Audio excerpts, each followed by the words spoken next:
I think the reason this case is so fascinating is because it's almost like an Agatha Christie whodunit.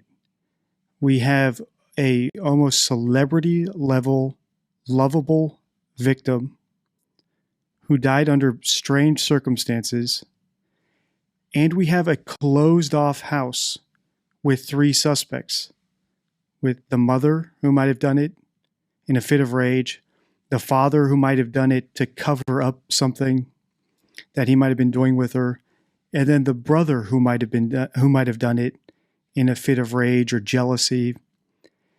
And then we have the red herring of the stranger kidnapper who took her yet executed her before collecting the ransom. What actually happened to JonBenet Ramsey? I'm Deception Detective. I'm an attorney trained in statement analysis, and this channel exists to expose lies and manipulation. Before we proceed, please take a moment to hit the like, subscribe, and notification bell. In today's episode, we're going to analyze one of the first interviews that John and Patsy Ramsey did after they discovered JonBenet Ramsey in their house the day after Christmas, dead in the cellar. Just a quick warning, the audio on this might only come through one headphone or one speaker, and that's just the way it was recorded. I did not kill my daughter. To those of you who may want to ask, let me address very directly, I did not kill my daughter, JonBenet. There have also been innuendos that she has been or was sexually molested. I can tell you those were the most hurtful innuendos to us as a family. They are totally false. JonBenet and I had a very close relationship. I will miss her dearly for the rest of my life. I'm Patsy Ramsey, JonBenet's mother, and I'm grateful that we are finally able to meet together face to face. I'm appalled that anyone would think that John or I would be involved in such a hideous, heinous crime. But let me assure you that I did not kill JonBenet. I did. If you've binged all my videos, you know early on in my channel, one of my major focuses was analyses of denials. So denial videos, whether it was Liver King denying doing steroids, which I correctly concluded he was before he confessed to doing it, or Nadia Mine, the famous Warzone streamer, denying cheating, which I concluded she was cheating based on her denials long before it was proven. So a good denial, it happens when someone says, I did not do the specific act they're accused of. And I think both parents here actually give pretty good denials. Now, a few caveats. If someone gives a good denial, does that mean they are innocent? No, not necessarily. Denials can be coached, they can be rehearsed. And the Ramseys, if you're not aware, were extremely wealthy. They had very good counsel. They had attorneys who could coach them, and this interview was done in May 2nd, 1997. So about 4 to 5 months, something like that, after JonBenet was killed. So this is their first public interview. People can learn how to give good denials with practice and coaching. Also, by the same token, if someone gives an unreliable denial, a bad denial, does that mean they're guilty? Not necessarily. Like I always say in my videos, we need multiple signs of deception to conclude that someone's being deceptive. However, I am a statement analyst. The whole point of this channel is to teach you how to see the truth through people's words. So we're going to, for now, accept the Ramseys at their word, because I think they both gave reliable denials, and we'll listen again just to confirm. And if they gave reliable denials, we'll take them at their word until they say something that convinces us otherwise. And we saw this with the McCanns, where in later interviews we analyzed of them, they gave good responses, but then they contradicted themselves when they were asked unanticipated questions. So let's listen again. Let's listen to the denials, and then we'll see what we make of that. Daughter JonBenet. To those of you who may want to ask, let me address very directly, I did not kill my daughter JonBenet. That is a perfect denial. I did not kill JonBenet. There's no preface, for example, saying something like, I want to say I did not kill JonBenet.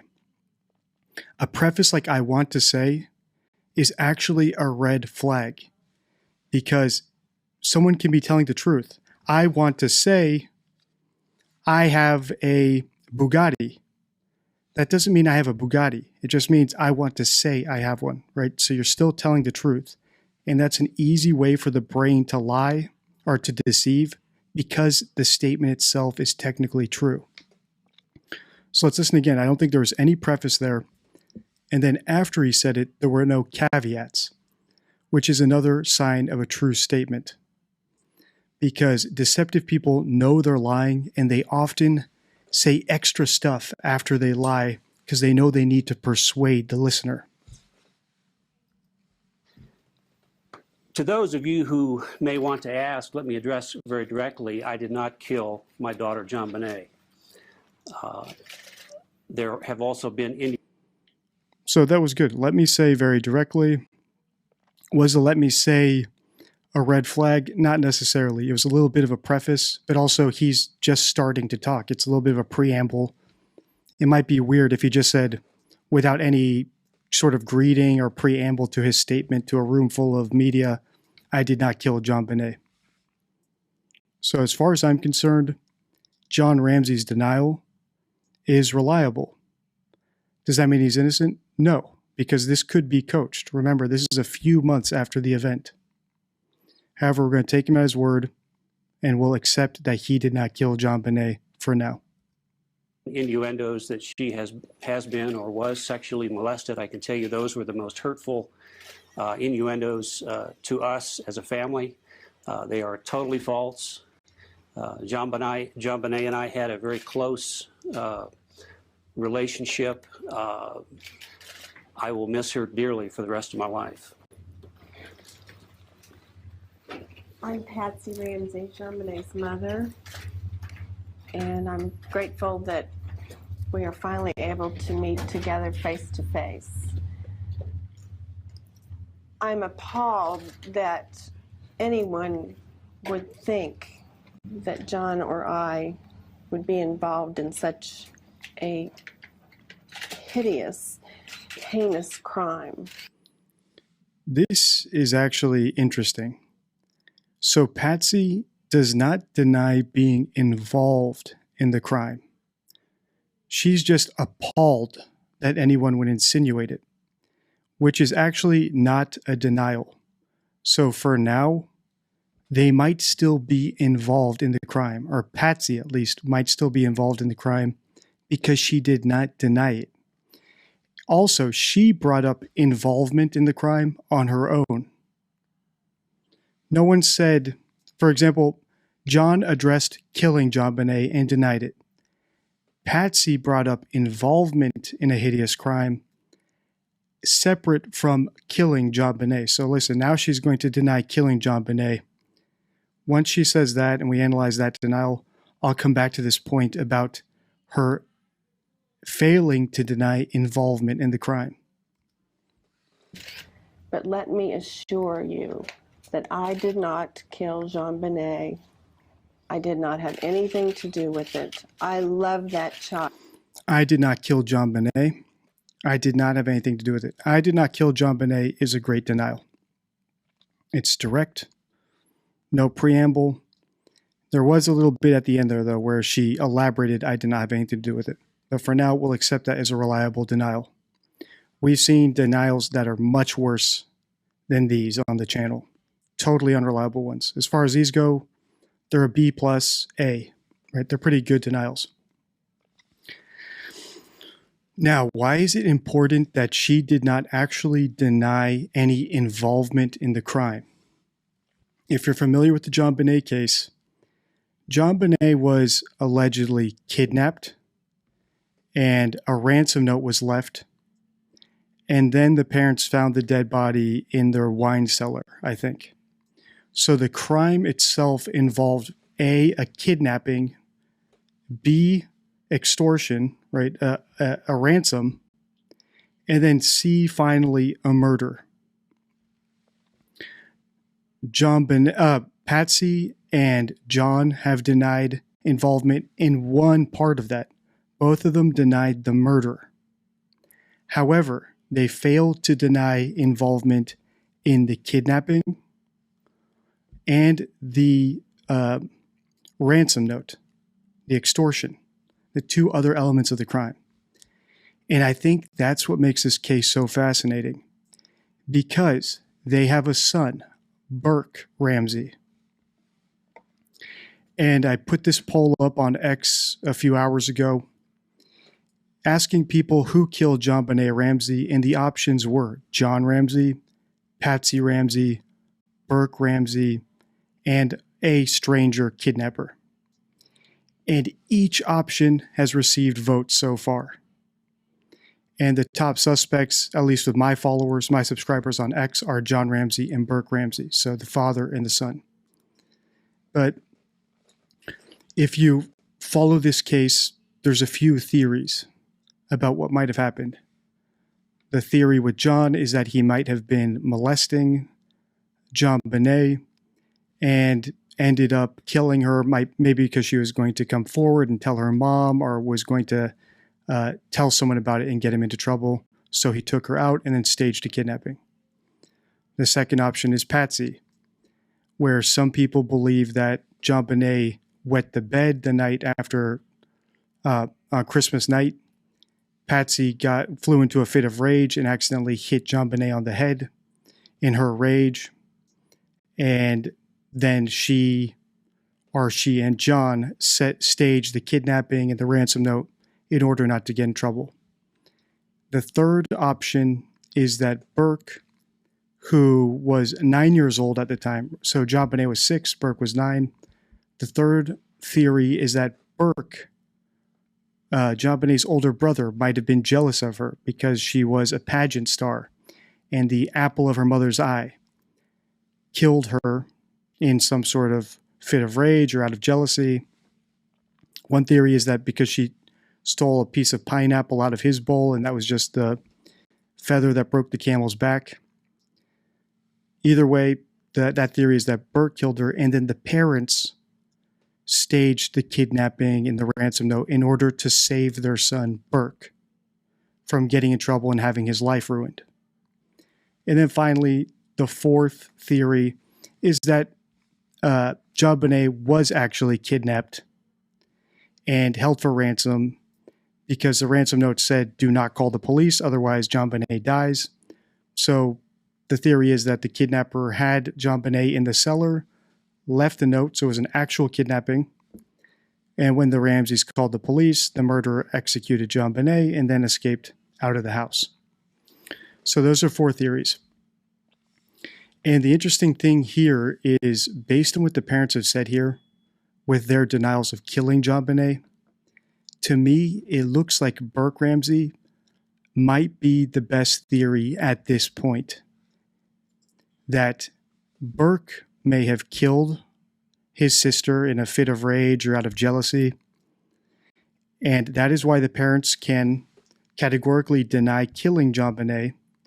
However, if you listen to Patsy, she failed to actually deny having anything to do with the crime. She said it's absurd or something along those lines. So she said, "I did not kill JonBenet," which may be true. But when it came to having anything to do with the crime, she was equivocal. She didn't actually deny that, which suggests to me at this point, mind you, I have to crystallize this theory more. We're only something like 30 seconds into the first interview I've ever analyzed on this couple. It's looking that way. Both parents may not have killed JonBenet, but they staged the kidnapping to save Burke. Miss her dearly for the rest of my life. I'm Patsy Ramsey, JonBenet's mother, and I'm grateful that we are finally able to meet together face to face.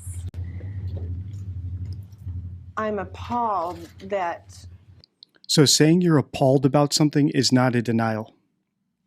Liver King, when people ask him if he took steroids, would say, that's ridiculous. I can't believe you would ask me that.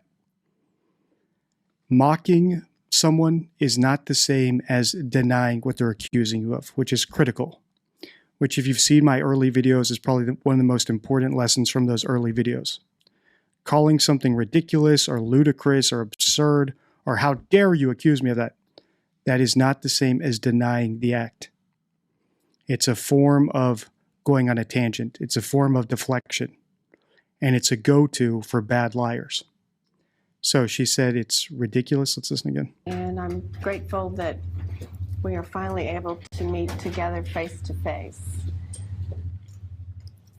I'm appalled that anyone would think that John or I would be involved in such a hideous, heinous crime. So I'm appalled that anyone would think that John or I would be involved in such a heinous crime. That's not a denial in the involvement of the crime.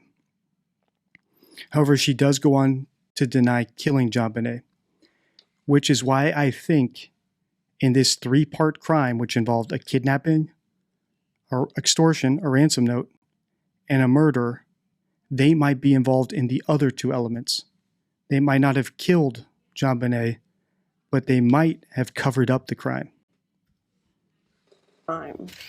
But let me assure you that I did not kill JonBenet. I did not have anything to do with it. I love that child with my whole of my heart and soul. Mr. and Mrs. Ramsey, what do you want to say to the killer of your daughter? We'll find you. We will find you. I have that as a sole mission for the rest of my life. That's a red flag. Did you pick that up? If you've seen my OJ video or my McCann series, this should have stood out to you. So let's listen again. What would you say to the killer? Mr. and Mrs. Ramsey, what do you want to say to the killer of your daughter? We'll find you. We will find you. I have that as a sole mission for the rest of my life. I have that as a sole mission for the rest of my life. When OJ was asked about finding the real killer of his wife, his response was, I will look for the killer for the rest of my life. Almost the exact same words as John Ramsey. And what is wrong with that? What is wrong with that is, how do they know the killer won't be caught tomorrow? How do they know the killer won't be arrested on a random traffic stop later that day? Right, with some evidence attaching him to the crime. Or the person with the DNA found from the crime scene being found later that day in 2 weeks' time. How does he know it will take the rest of his life for the killer to be found? This is probably the biggest red flag so far here, indicating that they do know who the killer is. Because it indicates knowledge outside of the facts. As far as the facts go, this is an open investigation. The killer could be found tomorrow. The piece of evidence that cracks the case could show up the next day. The kidnapper could call them tomorrow and say, you saw what I did to JonBenet. I'm going to do the same thing to Burke if you don't pay me. You know I can do it. You know I'm capable. How do they know that call's not coming? How do they know it will take him the rest of his life to find the killer? It's because he knows who the killer is. So when people say stuff like that, it sounds good in their head. They think this is what a father would say. In reality, it's not actually what they would say. Because if you know the killer's out there, you don't know it will take the rest of your life to find it. You could say, for example, that will be my life's goal, or that will be the only thing I focus on. That's my sole focus. But saying it will take the rest of your life is a weird slip-up that liars make. And O.J. Simpson is also guilty of that. Mr. and Mrs. Ramsey, what do you want to say to the killer of your daughter? We'll find you. We will find you. If he had said that, that'd be a perfect answer. We will find you. That is my sole focus. And we're already closing in on you. Right? Something along those lines. They have clues, right? They have suspects. How does he know none of the suspects they have at the moment are not the killer? We will find you. I have that as a sole mission for the rest of my life. Mrs. Ramsey? Not that's my life's mission, or that's my life's focus, or that is the only thing I will do, or something like that. Like we are closing in on you. I'm working with the police. We will find you. Likewise, the police and investigators have assured us that this is a case which can be solved. You know, you may be eluding the authorities for a time, but God knows who you are, and we will find you. So Patsy's answer, believe it or not, is actually better than John's, because she says, you might be eluding the authorities for a time, and we will find you. That's actually a much better answer, because it indicates, okay, you've eluded them since January, and now it's May, but we will find you. In other words, she's not saying she knows it will take the rest of her life, that this killer will never be found. Also, what is the takeaway from this? What is the upshot? The upshot is, if the parents know who did it and they're not turning that person in, it's probably because they're protecting that person.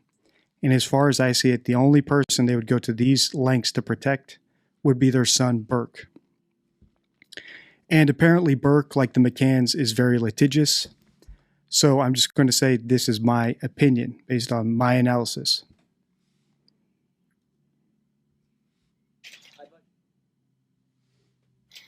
I think one of the issues that was distressing to us, and it perhaps caused some bias of opinion, is why did we bring lawyers into this process early on? And I can tell you both how that happened and why it happened. Regarding lawyering up, to me, it doesn't necessarily mean you're guilty. Innocent people actually should lawyer up. If you get arrested, one of the first things you should say is, I want a lawyer. Because anything you say, no, the Miranda rights are not a joke. Anything you say can be used against you. So if these parents who are smart know that they are going to be prime suspects, and let's say they are actually innocent, lawyering up is the smart thing to do. So it does not necessarily mean someone's guilty. However, you would expect the parents to be a little bit more cooperative with the authorities, because I think, according to some video I watched to get some background on this, they didn't speak to the police or answer any questions for something like 4 or 5 months. Like around the time they did this interview is the only time they actually answered the police's questions, which is quite suspect. The how. For example, they could answer questions with an attorney present and just decline to answer certain questions if they thought it was compromising. Is that on the day after the tragedy, we were being consoled by friends and family, and a close friend of mine who was also a practicing attorney took me aside and said, John, I see some things developing here that I would like to ask your permission to do some things that I think are necessary to be done. And I said, fine, do it. And so he retained counsel for Patsy and I. And we later learned, and really later was really the next few days, that the reason he did this is that sadly for our country, most tragedies of this nature, the killing of a child. Notice how he says this is a killing of a child. This was allegedly a kidnapping gone wrong. So we have to take that into consideration as well. He's talking about this like it was a straight up murder from square one. However, if the alibi is true that a kidnapper did this and was holding JonBenet ransom, this should be referred to as a kidnapping/murder. not just a murder. I think this might be a little bit of leakage that he knows that this was just a straight up murder. Which once again, for example, if this was a kidnapping gone wrong, Burke would still be a target, right? If someone had a vendetta against John, John's a very rich man. I think he had something like 2 private jets and a yacht. That's a rich guy. How does he know that this psychopathic kidnapper won't just come take Burke next? Why is this just referred to as a killing, not a psycho kidnapper?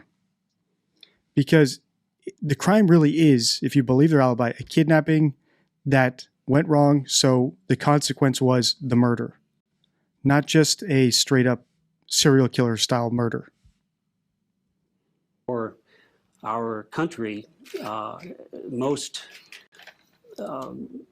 tragedies of this nature, the killing of a child.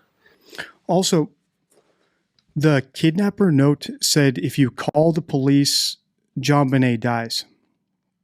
And one of the first things they did was call the police. And I don't see any regret here about that decision. Are they not concerned that, hey, if we hadn't called the police and we had just paid this person or this group of kidnappers, JonBenet would still be alive? I don't see any remorse or second guessing. For example, I don't know, was calling the police the thing that killed her? You know, Patsy, why did you call 911? Didn't you read the letter? I could pay them. I got a bonus check for $100,000. I'm happy to pay them. I'd rather pay them $100,000 than have them kill my daughter. Why did you call 911? You don't see any of that. And it's similar to the McCanns, where they never point the finger at each other, right? It was your idea to go to Portugal. Well, it was your idea to leave them alone in the room where the kidnapper got them. You don't see in police statements, as far as I'm aware with the McCanns, any finger pointing, especially not in interviews. So these people actually remind me a lot of the McCanns, where it looks like they're co-conspirators. They have to work together to sell the lie, to sell the alibi, and they're doing it to protect the remaining child. In their case, or in the McCann's case, the twins. If you've seen my series on the McCanns, I believe they accidentally killed Maddie. They created an alibi about her kidnapping in order for them not to be arrested in Portugal for negligence or manslaughter and have their twins taken away into foster care and ruin the twins' lives. And I think I'm starting to see that here with the Ramseys. They seem to know what actually happened because they seem not to be concerned about this kidnapper who's still at large, who got into their house undetected and might be able to do it again and take Burke this time. And they have no remorse about calling 911 because if she was actually kidnapped, wouldn't that be the thing that got her killed? If they hadn't called 911, could things have ended up differently? If they had read the note earlier, they don't even know when the note was left there. You know, if only I had seen that note on the staircase, we could have paid them right away or contacted them before they, got impatient and killed JonBenet. There's no second guessing or regrets about handling the kidnapping wrong, which I think, in my opinion, points towards Burke. It's similar to the McCanns, like I said. If Burke accidentally killed JonBenet in a fit of rage or just, some weird way, they would rather, in the fight or flight, elevated stress hormone situation, they decided to fight and said, you know what, we're going to cover this up, make it look like a kidnapping in order to spare Burke having his life ruined. Because this story about a little boy killing his famous pageant star sister will follow him for the rest of his life. I could see that scenario. Apparently, in the majority of cases, are family related. And I think that's a tragic statement for our country. But because we were the parents of JonBenet, we were automatically put in the suspect pool. And so to not have knowledgeable counsel might. He's right about this, of course. He understood they would be prime suspects of the parents. He understood lawyering up might make him look guilty, but the benefits outweigh the risks. He's a logical guy. He might have been able to deduce, hey, if Burke whacked his sister on the head and killed her, believe me, Patsy, this will follow him for the rest of his life. His life will be ruined. JonBenet's already dead. Let's protect Burke. In fight or flight situations, people can be very, very, it's fight or flight for a reason. You can get very aggressive about protecting yourselves or run. In a fight or flight situation, I can see someone being very lucid. Look, JonBenet's dead. Sorry, honey. That sucks. I'm going to grieve later. Right now, we need to protect Burke. Here's what we're going to do. Sit down at the desk. I'm going to dictate a kidnapping note to you. Write it down. We're going to leave on the staircase, and you're going to call 911 in the morning. And we are going to stick to this story no matter what. And we're going to do it for Burke. A close friend felt would be foolish. Also, could I be totally wrong? Yes. Right? We're 3 minutes and 20 seconds into an interview, the first interview I've analyzed in this series. If you want me to do more on the Ramseys and look at more interviews and go through the entire suspect pool, I'm happy to do that. My McCann series has done exceptionally well. And in my last community poll, JonBenet Ramsey polled very well. So I think this could be the start of another great series. We're only 3 minutes and 20 seconds in. My top suspect right now is Burke Ramsey, but things can change. Right now, everything is speculative because we don't have enough interviews to see what echoes across the interviews and see what sounds scripted or see what's contradictory between interviews over time. Or the sign of scripting, if you've seen my videos about that, is when stories are super consistent across time, where no new details are added from reminiscence, which is another sign of deception, a counterintuitive sign of deception. And if you want to learn about that, you can see that in my redo and in my How to Repetition Reveals Lies episode and my How to Spot a Fake Story episode. So let me know in the comments if you want me to continue this series. Now, we also at that time, as a parent, I looked at retaining of attorneys. We also brought in a couple of investigative firms, some experts that we assembled. I felt a very helpless feeling as to what can I do to help solve this case. Had it been in my power, I would have called out the National Guard, frankly.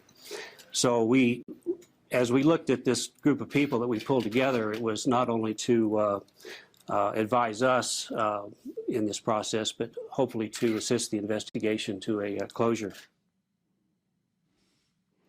One thing he said that was strange there was help solve this case, not help find the person who killed my daughter. Tone is one thing we look at in statement analysis. For example, when Nadia Mine claimed that someone swatted her house, when she talked about it, she said someone called the police and sent a SWAT team instead of some psycho called, or some jerk. She said some person, right? Which is a very soft tone, which is a red flag. When someone kills your daughter, it's a little bit more personal than solving a case. I would say I got investigators out there to find the person who kidnapped my daughter, who killed my daughter, to find this sick, murdering psychopath. I would expect a little bit stronger tone. Is that conclusive? Of course not, right? I'm just pointing it out because let's say in future interviews we see soft tone about the killer and that's consistent across interviews, it will start to look like more and more of a red flag. We have spoken with the police. We spoke with the police approximately 8 hours on the 26th, another 2 hours on the 27th. Have supplied them with every piece of information we have. So the impression that we haven't spoken with the police is totally false. What we have, what has been delayed has been this formal interrogation of us as suspects. And frankly, we're as you might imagine, insulted that we would even be considered suspects in the death of our daughter, and felt that an interrogation of. We have a little bit of a contradiction here. Before he was very logical. We lawyered up because, unfortunately, in America, most murders of children happen within the family. Now they're insulted. Well, were you ignorant and insulted by the police looking at you, or were you logical about it and understood the reality, which is why you lawyered up? So slight contradiction here. Slight sensitivity about not being totally candid with the police, which they were not, as far as I understand. Of us was a waste of our time and a waste of the police's time, but because they have to do this, we're willing to do it, but not under any circumstance that was presented to us. You know, we would like to think that we don't know anyone that we have ever met in our lives who could do such a thing to a child. You know, but they talked with us and said, please tell us names of people, you know, who may have been in your home at any time.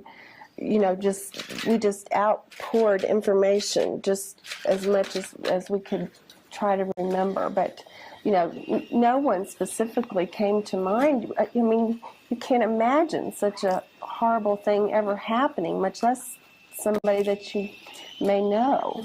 You know, at first we were shocked and then outraged, and then we understood statistically that's a sad state of affairs, that's apparently in the majority of cases like this in our country, family members or parents are ultimately involved. And so we accepted being suspects, but so he's contradicting himself. Were they insulted or were they understanding? Also, notice how he says it's family members or parents. Burke, the brother, is a family member. What concerned us, and certainly still does concern us, at least up till yesterday, is that any time spent looking at us is time that's wasted. And that in part is why we brought in an investigative team as well. An arrest is absolutely necessary in our lives for closure. Our lives cannot go on the same as they might have had JonBenet still been here. But I know how I feel today, and that an arrest must be made for us to go on with some semblance of a life and hope for the future. Yeah. One of the reasons we asked you all to be here this morning is that we need your help from this moment on. I know you have been diligently covering this case, and we have appreciated some of what you've said. I have to be frank, not all of what you've said. But we need to all work together as a team, and we need your help. Some of you may have seen the ad that we placed in our local Daily Camera newspaper this past weekend. This reward money has been offered since the death of JonBenet, but we felt like it wasn't getting out to the public enough. So this ad with her most recent kindergarten picture will be appearing more and more frequently. And what we want to let everyone know is that this $100,000 reward is for information leading to the arrest and conviction of the killer of our daughter. I think the reason this case is so fascinating is because it's almost like an Agatha Christie whodunit. We have a almost celebrity level, lovable victim who died under strange circumstances, and we have a closed-off house with 3 suspects, with the mother who might have done it in a fit of rage, the father who might have done it to cover up something that he might have been doing with her, and then the brother who might have done it in a fit of rage or jealousy. And then we have the red herring of the stranger kidnapper who took her yet executed her before collecting the ransom, and now not even giving a tip to collect the reward. Criminals typically turn on each other very easily. So there's no reward given out. Basically, this case has fascinated people for decades because of the whodunit nature of it. And I think if we analyze this interview as well as other interviews that the Ramseys have done, especially interviews with Burke, we might, through their own words, discover what actually happened the same way we did on this channel, in my opinion, with the McCanns. We feel like there are at least 2 people on the face of this earth that know who did this, and that is the killer. This is strange here. We feel like there's 2 people who know. I think they're right. I think if Burke did it, there are 2 people who know, or 3 people, them and Burke. Daughter. We feel like there are at least 2 people on the face of this earth that know who did this, and that is the killer and someone that person may have confided in. And we need that one phone call. We need the one phone call to this number that will help the authorities come to a conclusion to this case. Please, please, if you know anything, I beg you to call us. I think what's going to happen here is they're going to ask the Ramseys what they would want to happen to the person who killed JonBenet. And this is a classic interrogation technique where if you think you've got someone who shoplifted from a Walmart, for example, you ask them, what do you think should happen to the person? What do you think should happen to shoplifters? And then the person who suggests a low punishment is more likely to be the one who did it, simply because they're leaking their guilty knowledge. So I think they're going to ask them, do you think the death penalty, right, the person who killed JonBenet should get the death penalty? The correct answer I would expect from parents whose daughter was killed heartlessly and violently would be yes, death penalty. And anything other than that might be a red flag. At the very least, I'm going to note it for later when we look at future interviews. Also, let's say they don't say death penalty. Does that mean they did it? Not necessarily, but it could, once again, indicate soft tone towards the killer. Right? The same way they said we need to solve this case. If they say, well, no, the killer shouldn't get the death penalty, it might indicate once again that Burke is the one who did it. Because even in a hypothetical question, you wouldn't want to condemn your son to death, even if you're answering hypothetically and not even saying you know the killer is him. So this question could be very interesting to see how they respond. As always, I have not watched this interview before. I'm watching it with you at the same time to see if we pick up on the same stuff. If you pick up on anything I missed, drop it in the comments. I try to read every single comment, even if I don't reply, because when you catch something that I missed, I get the same satisfying eureka moment that you guys get when you hear me catch something that you missed. Case. Please, please, if you know anything, I beg you to call us. All right, so here we go, death penalty. I would absolutely want the most severe penalty that could be brought. Fancy. Good answer. I would prefer it even better if they said I would want their ass fried. Of course, he's not going to say that in an interview, but that sort of passion and vitriol for the killer would be nice to see, even if it wasn't reflected in his tone, but in the words he said. So here he didn't even say I want them to die or dead. He just said I want the most severe penalty available, which is like a B minus answer. It's not a fail, but it's not an A plus either. I would. Also, Burke was, let's say he did commit the murder. Let's say he murdered his sister because he was jealous of her. Sibling rivalry is a real thing, especially where one child is a celebrity and the other one plays second fiddle. And in the case of JonBenet, she was a famous, loved pageant star. And Burke was just a normal kid, her older brother, 3 years older. So he was a minor at the time this happened. So I don't think he would even be eligible for the death penalty. I would absolutely want the most severe penalty that could be brought. Patsy?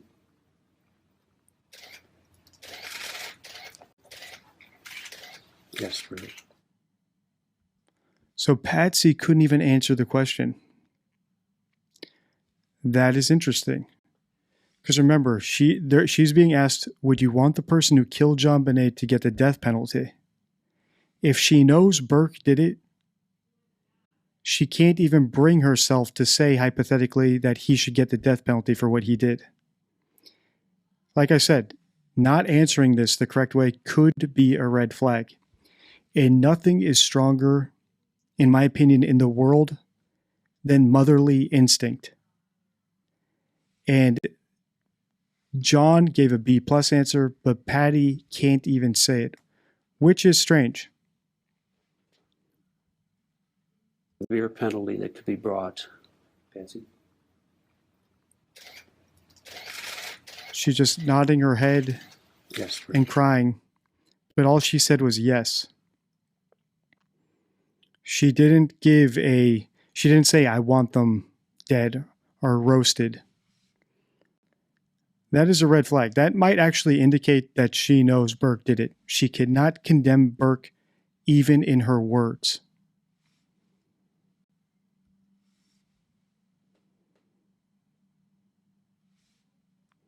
The more I watch, the more convinced I am that this was a tragic mistake, very similar to McCann's. A tragic mistake, except in this case, the mistake was the brother's mistake, not the parent's mistake.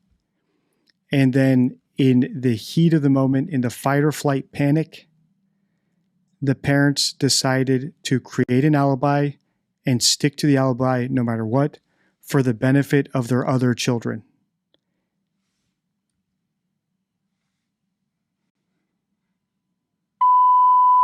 All right, and that's the end of the interview. Oh, no, never mind.